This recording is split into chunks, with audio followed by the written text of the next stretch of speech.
beliau tetap diperbincangkan gitu. Jadi nggak dijadikan sebagai temuan hukum. Padahal bansos itu alat untuk meredam sikap kritis kita kan.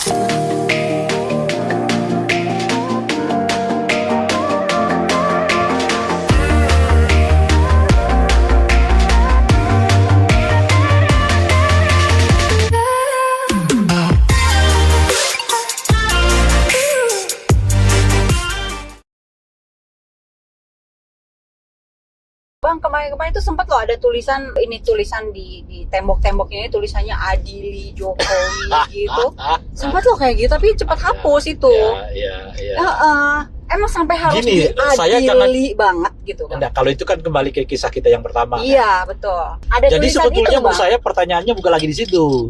Kenapa? Kalau tulisan itu kan seperti OCCRP itu tadi kan. Iya. Karena ada saluran di dalam negeri yang seolah-olah abai, tersumbat macam-macam. Akhirnya ke luar negeri orang kan.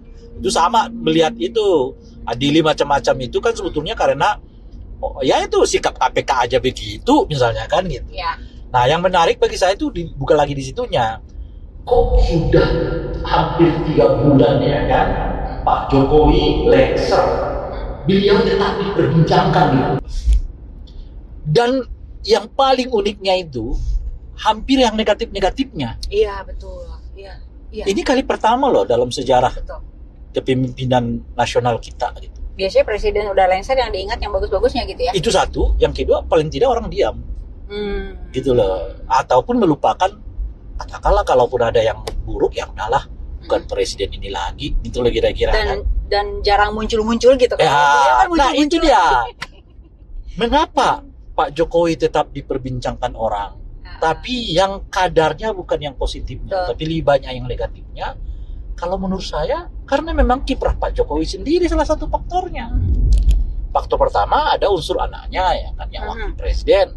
Faktor yang kedua, loh kok Pak Jokowi masih ikut-ikutan pilkada gitu loh, Bang. Oh iya, itu ada video itu. Itu. Iya. Dalam bahasa yang lain, ya kalau lo cemplung ke sungai ya lo basah gitu lo kira-kira kan. Ya, nah inilah sekarang mengapa beliau masih ditarik-tarik orang, diperbincangkan orang, digali-gali lagi orang, informasinya kiri kanan gitu, karena beliau nyemplung. Ya kalau nyemplung ya basah. Gitu. Kalau mau jadi penonton aja seperti Habibie, yang dikenang orang adalah yang positif-positifnya gitu kan. Iya. Bahkan apa yang dirasa negatif dahulu di zamannya Pak, Udah nggak inget. bukan terjadi proses ini pembalikan secara alami. Oh ternyata Bapak Habibie itu maksudnya begini gitu loh. Kita rasakan sekarang gitu loh kira-kira tuh dan sebagainya gitu. Nah itulah artinya saya mau mengatakan Pak Jokowi, kalau Anda terus ikut politik harian ini, ya tentu akan ada reaksi harian juga terhadap diri Anda gitu loh. Maka yang bereaksi secara harian terhadap Anda itu jangan dikatakan unsurnya itu karena sakit hati lah, ya kan, syirik lah, ya kan. Karena kalau saya sering sekali sebut nggak mendapat jabatan lah gitu-gitu. Karena itu juga sebetulnya menyebut orang-orang yang kritis itu karena tidak mendapat jabatan, kurang lebih sama dengan mengatakan Jokowi yang ngangkat orang itu karena Jokowi yang muji-muji orang itu karena berharap jabatan gitu dan sebagainya gitu. Ini hari Selasa 7 Januari nih Bang. Kayak gitu kan oke lah. Masih muncul gitu itu maksudnya. Maksud saya. Dan ini di mana di Jakarta? Banjarnegara iya tuh. Jawa Tengah ya, Banjarnegara Jawa Tengah kan ya. Masih muncul terus gitu. Nah, itu dia. Tapi oke lah kalau begini oke lah gitu loh maksud saya. Tapi kan pilkada masih ikut ini gitu-gitu ya kan. Belum lagi diperparah dengan yang itu ada bom waktu gitu kan. Yang gitu. disimpan di Rusia itu, gitu Bang. Ya kan. Oh yang itu ya. Iya. Nyenggol-nyenggol ibu juga. Nah itu gini loh ya kan. Pak Jokowi ini salah satunya menurut saya ya memperkenalkan model penegakan hukum yang agak beda nih. Nah salah satunya adalah menyimpan rahasia orang untuk dipergunakan pada waktu tertentu gitu. Rahasia orang dalam arti apa nih? Rahasia pribadi, kejahatan, korupsi. Yang berhubungan dengan hal negatif lah terhadap orang per orang. Orang per orang dalam hal ini pejabat. Ya, yang bekerja dengan beliau atau mungkin yang nggak bekerja dengan beliau. Gitu. Beliau simpen gitu. Nah, jadi istilah yang populer itu politik penyanderaan kan. Nah, itu. Jadi, Bang, sebelum terlalu jauh nih, bukankah orang yang mengetahui sebuah kejahatan dan dia menyimpannya, tidak melaporkannya itu kan? persis. Benar Bang. Dalam rangka itulah saya terus-menerus mengkritik Pak Jokowi. Model penegakan hukum yang begini itu bukan menegurkan sistem, tapi menghancurkan sistem. Kalau orang udah tahu dia jahat, dia Ini salah, kan- harusnya diusut, Betul, dilaporkan, betul. bukan disimpan Lebih- sebagai senjata. Lebih dari itu, dicegah. Nah. Gitu, ya kan? Ini ya saya tidak tahu persis ininya. Yang terjadi mungkin ya dibiarkan saja. Lalu apa namanya itu peristiwa itu kayak istilah mungkin sekarang direkam lah apa macam-macam gitu ya. Dicari kalau ada sesuatu ada loh. Gue punya ini lah. Gue punya ini nih. Ya Anda jangan macam-macam nih gitu. Jadi nggak dijadikan sebagai temuan hukum, gitu kan? Nah itu yang membuat orang itu turun terus, gitu. Tapi kita nggak punya bukti ini kan Bang? Nggak itu suasana itu yang kita sebut suasana itulah yang kelihatan ya di apa beredar di kala Pak Jokowi sedang berkuasa gitu. Itu Sampai yang, sekarang masih itu yang dikenal orang dengan istilah politik penyanderaan itu gitu loh sekarang kira-kira. nggak Bang kira-kira Bang? Sehingga Nah, enggak, saya yang- sebetulnya konteksnya dengan apa yang Anda sebutkan tadi adalah apa namanya Orang yang ada mengetahui. ibu lurah gitu. Nah, kala itu terjadi, orang lain juga melakukan hal yang sama gitu loh kira-kira. Oke, Anda rekam saya rekam Anda gitu. Oh, jadi saling menyandra. Ya, dengan sendirinya. Oke. Gitu. Nah, tiba-tiba ketika muncul kasus begini, seperti misalnya dalam hal ini kan Pak Hasto berulang kali mengatakan kan kalau saya mau diam katanya kasus saya akan aman gitu ya kan. Tapi kalau saya kencang terus saya akan ditersangkakan. Itu kan udah berulang kali Pak Hasto menyampaikan itu kepada publik kan. Sekarang gitu sudah ya. tersangka. Sekarang udah tersangka gitu. Kalau istilahnya gini lah ya bahasa umumnya. Kalau lo main begitu ya gue juga bisa nih kan kira-kira gitu. Nah gue juga punya lah kalau yang gitu-gituan gitu. Apalagi tentu misalnya taruhlah misalnya dalam ini Pak Hasto. Dia kan bagian dari kekuasaan itu selama 9 tahun. Oh, tahu banget itu, apalagi Itu sekjen dia, ya. Iya. Tahu banget itu. Nah, dia mungkin udah melihat ada pola seperti ini nih di lingkaran kekuasaan. Ya kita siapkan juga lah dan sebagainya gitu. Nah, apakah ini positif? Ya jelas nggak positif. Dalam rangka itulah saya sendiri mengkritiknya. Nggak begitu cara penegakan hukumnya gitu loh kira-kira kan. Apalagi Anda presiden. Kalau Anda presiden itu ya kan bukan menyimpan kasus hukum, Anda justru mencegah kalau terlanjur terjadi Anda membawanya ke proses hukum gitu loh.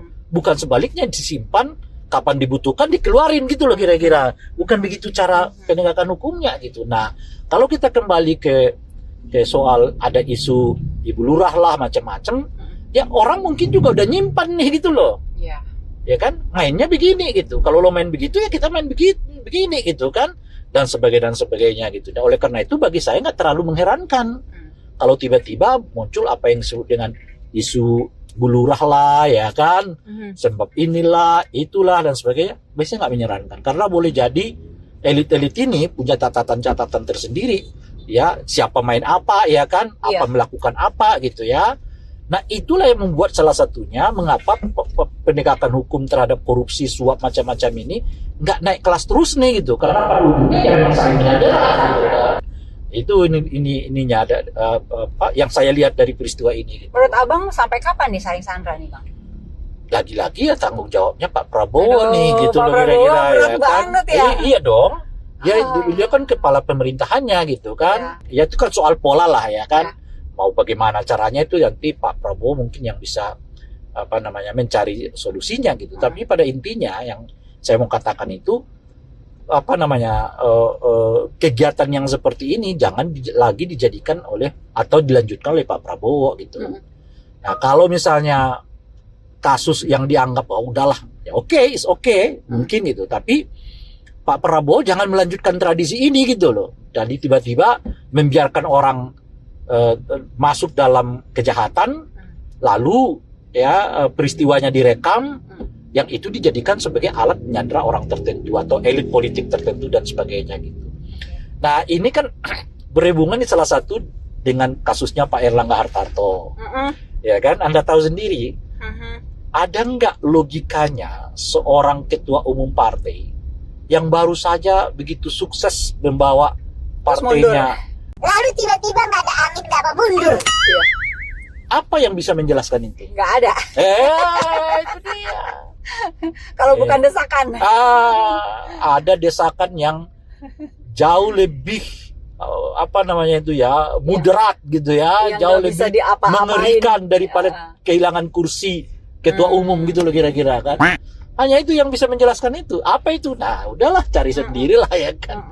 Sebagainya gitu. Nah, itu sebagai salah satu contohnya tuh gitu. Nah, Pak Prabowo kita harap juga begitu. Dan termasuk ya kan Pak Prabowo itu harus membersihkan orang di sekitarnya. Ya. Jangan sampai juga beliau ya kan duduk atau dikelilingi oleh orang yang punya bakat, tabiat yang suka menyandera kasus demi kepentingan dirinya gitu loh. Ya kan kita nggak tahu, pada tahu di lingkungan Pak Prabowo itu udah mainnya begitu juga kan. Tapi jangan Pak Prabowo juga tersandra. Itu kita nggak tahu. Ya itu dia, kita juga nggak tahu. Beliau tuh. juga tersandra nih, Itu jangan-jangan dia. gitu. Lo kalau macam-macam gua keluarin Gua nih. keluarin nih, ya kan.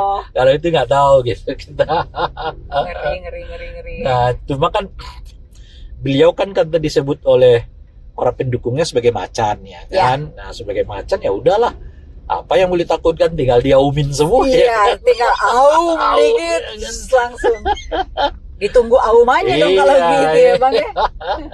Kita belum mengaum ini soalnya ya kan. Berarti orang macam Abang ya, kita gitu, jangan berhenti berisik ya Bang ya. Jangan. Dan ya, jangan lengah gitu ya. Jangan gitu, karena itu yang saya sebutkan tadi kan. Kita ini lebih banyak kita mendapatkan pemimpin yang jujur atau yang sebaliknya gitu loh. Nah, mungkin jawaban yang tersedia itu lebih banyak pemimpin yang nggak jujurnya yang kita nikmati. Pemimpin kan? yang mana nih Bang maksudnya? Pemimpin Negeri Republik Indonesia RI1. ya, sampai ke level kabupaten kotanya. Oh iya kan? betul. Ya, bupati, wali kota, gubernurnya lebih banyak kita rasakan yang jujur gitu ya, amanah gitu, atau yang sebaliknya gitu loh. Ya. Gitu. Nah, kalau ternyata lebih banyak yang sebaliknya, yang bukan nggak jujur, nggak amanah gitu, maka belajar dari situ. Jangan-jangan faktornya mereka tidak jujur amanah juga dari kita. Apa? Ya karena kita juga nggak peduli. Dikasih bansos sedikit, oke senang gitu loh. Padahal bansos itu alat untuk meredam sikap kritis kita kan.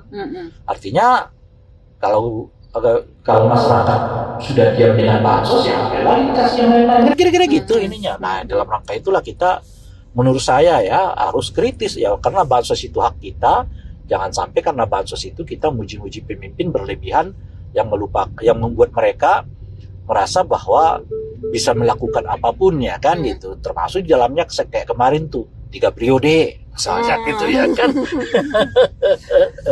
Itu kayak sekarang nih yang lagi rame kan antara PDIP versus Jokowi gitu ya. Ya. Itu ya tadi itu kan bukan dari dulu ya kan. Udah sejak Pak Jokowi mendorong anaknya sebagai calon wakil presiden kan.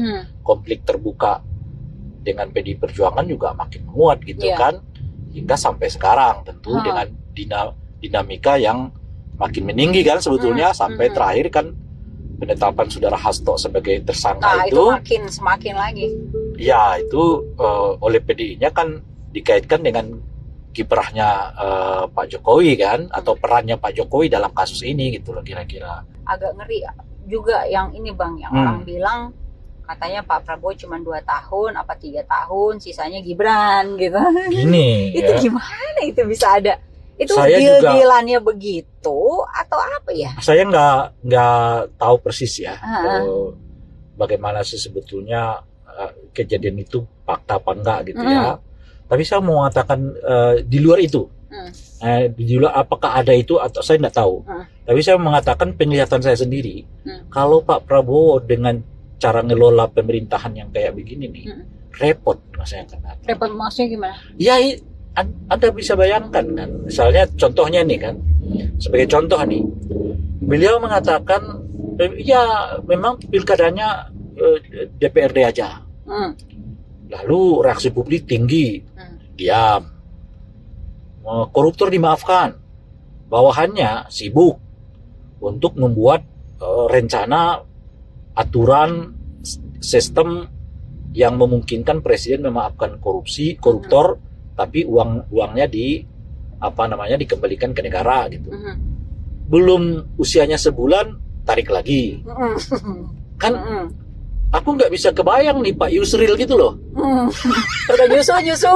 Nggak jadi. Beliau udah ikut sosialisasi udah beberapa tempat diwawancarai gitu loh, lalu membuat penjelasan yang panjang lebar gitu kan, soal langkah-langkah pemerintah terkait dengan permaafan terhadap koruptor itu gitu ya. Tiba-tiba besoknya pidato presidennya beda lagi gitu. Iya. Kan ini masuk ini lagi kan. Jadi para pembantu ini jadi yang mana nanti akan kita pegang dari sementara omongannya. urusan yang lain banyak. Nah, jadi Pak Prabowo pidato lagi, sibuk lagi, besok ralat lagi. Jadi itu kan membuat para pembantunya lalu bertanya-tanya, yang mana nanti yang mau kita pegang nanti dari Pak Prabowo gitu. dan sebagainya. Nah, itu maksud saya. Nah, jadi itu di luar yang kita sebutkan tadi. Tapi kalau gaya pemimpinnya Pak Prabowo begini terus, nah itu memang agak repot ini ke depan gitu. Itu satu, ya kan. Ini soal manajerial, ya kan. Nah, kalau kondisi ekonominya nggak membaik, tingkat pengangguran makin tinggi, kelas menengah kita makin banyak yang drop, sementara lapangan kerja baru nggak ada, ya tentu akan jadi gejolak juga kan gitu. Dan gejolak ke sana kan makin hari makin meningkat kan gitu kira-kira tuh. Nah, jadi itu gejolak, terus kemudian apa? Masyarakat demo, maksudnya apa nih kan? Ya, tadi kita nggak tahu bentuknya. Ngomongin soal yang 2 tahun, 3 tahun. Iya, kita nggak tahu seperti apa bentuknya gitu. Cuman yang kita mau katakan ini ya, ini akan menimbulkan gejolak sosial. Nah, bentuknya apa ya kita nggak tahu kan. Bisa macam-macam sih. Setiap waktu bisa macam-macam kan gitu. Bentuknya itu, tapi kelihatan kalau nggak tertangani dengan baik sekarang gitu, ya itu akan meningkatkan gejolak sosial gitu. Nah, ditambah dengan varian-varian yang lain gitu. Misalnya soal itu tadi, aparat penegak hukum dikit-dikit udah main tembak. Misalnya kan begitu ya kan. Ya. Lalu mereka seperti mendapat perlakuan istimewa. Ya kan, udah disebut memeras warga negara asing cuman di sanksi etik gitu ya. Nggak dimintai keterangan pidananya gitu, dan sebagainya gitu. Hal-hal yang pelayanan publik bukannya makin membaik, malah makin memburuk misalnya kan.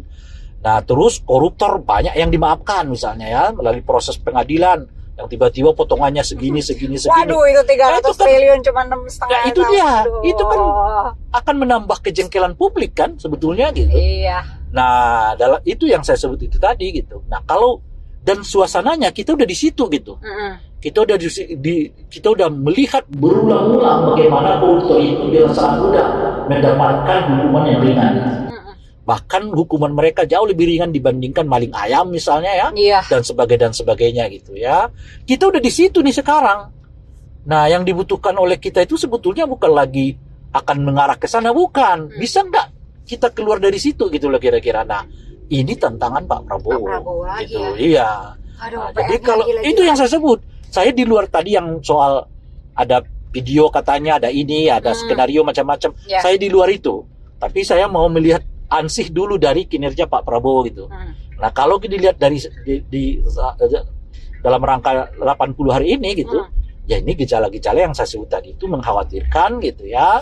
Dan ini semua mengkonfirmasi apa yang saya sebutkan di awal, sikap pesimisme saya terhadap kepemimpinan Pak Prabowo. Kita kasih waktu deh Bang, misalnya ya. Aku sih nggak bisa. Orang tuh biasanya kasih 100 hari deh gitu. Nggak bisa.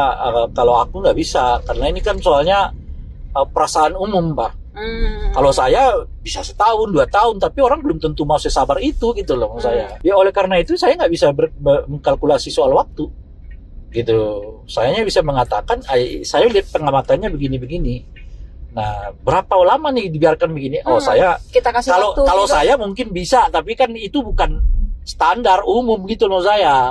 Orang yang lain nggak bisa sesabar itu.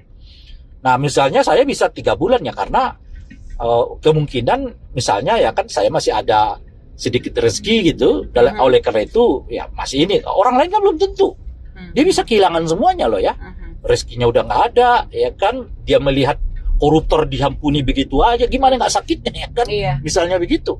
Lalu ya aku nggak bisa itu 2 bulan 3 bulan gitu, harus ada perubahan dari sekarang gitu misalnya sebagainya. Jadi sangat tergantung pada situasi orangnya untuk menyikapi situasi ini gitu kira-kira. Abang tetap bilang pesimis gitu ya? Iya, gitu. Dan singkat cerita seperti itu gitu abang? Enggak, saya sebetulnya kan pesimisme saya itu adalah justru untuk mendorong ya Pak Prabowo dengan pemerintahannya itu lebih keras bekerja untuk membuktikan yang sebaliknya dari pesimisme saya gitu loh. Betul. Nah, saya sih untuk 100 hari inilah sebut nggak minta macam-macam gitu. Yang saya cuma minta itu tolong dong buktikan bahwa Pak Prabowo benar-benar akan ngejar koruptor itu sampai ke Antartika. Itu aja gitu loh. Nah, itu sama seperti ditanyakan oleh kawan-kawan media dulu ke saya ya. Nah, kawan-kawan itu nanya ke saya, apa pesannya kepada calon kepala daerah yang baru ini? Bung Rai kata mereka. Cuman satu saya bilang, kalau Anda nggak bisa menciptakan kesejahteraan, ya kan, nggak bisa melahirkan pembangunan, setidaknya Anda nggak korupsi. Itu aja. Oh, Bang Ray. Sama-sama. Terima kasih Bang Ray. Sama-sama, saya telah diantar. Ini jangan lupa dibawa. Ini. Oh iya, makasih banyak. Abang tetaplah berisik ya kita ya Bang ya. Dan mudah-mudahan dirimu juga masih siap menerima orang berisik kayak saya. Dengan senang hati. Makasih ya Bang ya. Makasih banyak, sampai ketemu lain waktu ya. Abang sehat selalu Bang. Sama-sama. Assalamualaikum Abang. Waalaikumsalam. Oke, alhamdulillah. Banyak yang berharap pemerintahan baru ini bisa lebih duar gitu. Duar. Dalam pemberantasan korupsi, dalam penegakan HAM, penegakan hukum, dan lain-lain. Mudah-mudahan di depan bisa lebih baik lagi ya. Yaudah, nanti kita cari lagi narsum yang lain buat ngobrol di sini, di Indie Stories. Thank you ya guys, bye!